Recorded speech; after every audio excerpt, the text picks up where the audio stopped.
A simple experiment was conducted amongst a group of people in Singapore, where an appeal for help was presented to them directly and indirectly.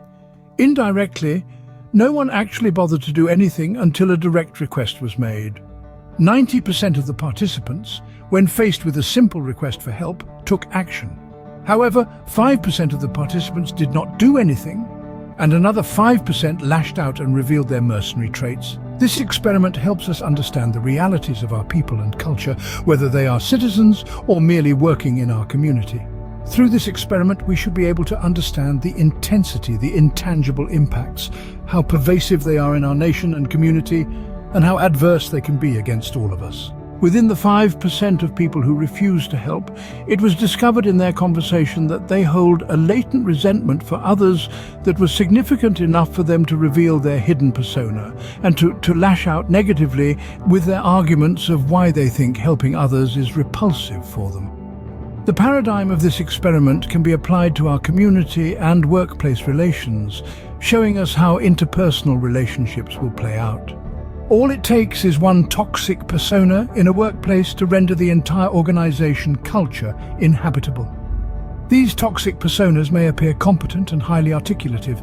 However, true self and their personality are most likely unpopular and unwelcome to anyone in their right mind, and thus they often appear with a hypocritical front.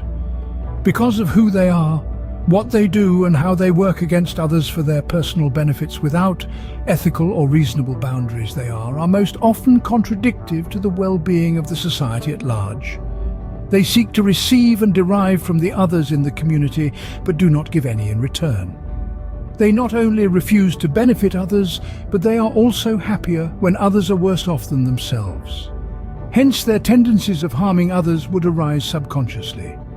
Worse of all, they hide themselves in a cloak of goodness and angelic representation to deceive and manipulate others to their malefic wills and goals.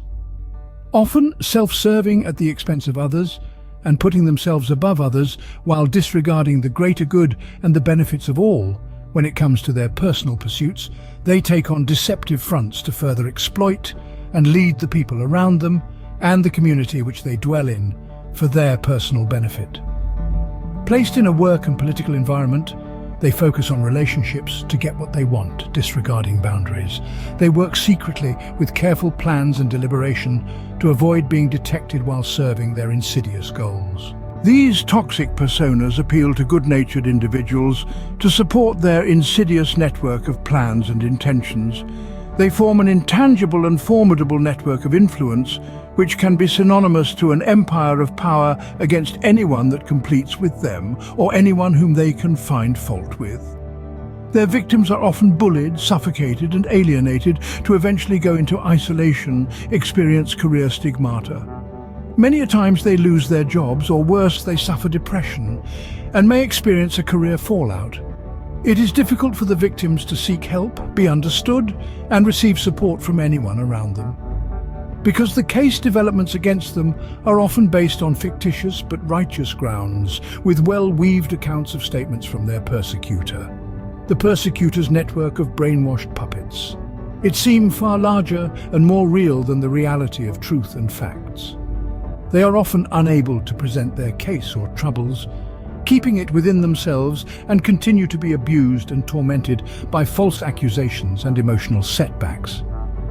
At a certain scale and point in time, it will become impossible for anyone to judge or to intervene.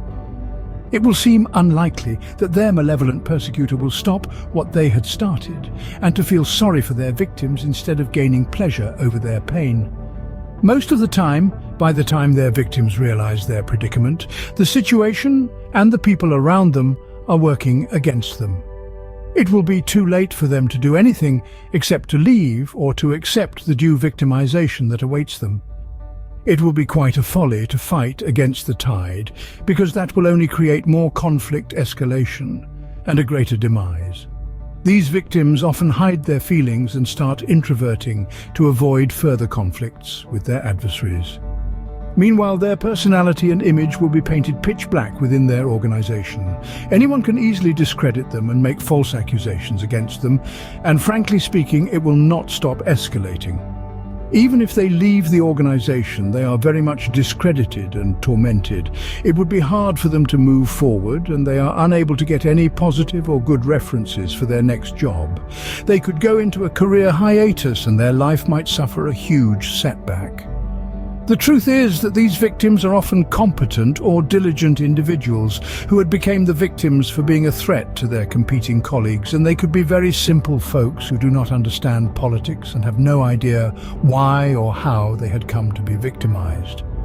Which is why it is never a good idea to join a big organization where power struggles and politics are ruthless, especially when organization turnover is high and performance expectations are absurd. They are powerless to stop the politics in their organization because it stems top down from their leaders and their establishments. They will never bother to give comprehensive training and expect the new staffs to learn on their own. Such cultures are detrimental to our society, and we hope that everyone seeking a job can be spared such predicaments. These conclusions are derived from an actual case research in a Big Five company in Singapore in the year between 2022 to December 2023. In our charity drive going forward, we will continue to bring forward more concerns, resolutions, remedies and resolves, and provide help and support for these victims. This is something that our present governments are unable to remedy. All they had done was to finance these large organizations by helping them to hire more talents that risk being crushed after they join, and to promote with a few advertisement of stop workplace bullying.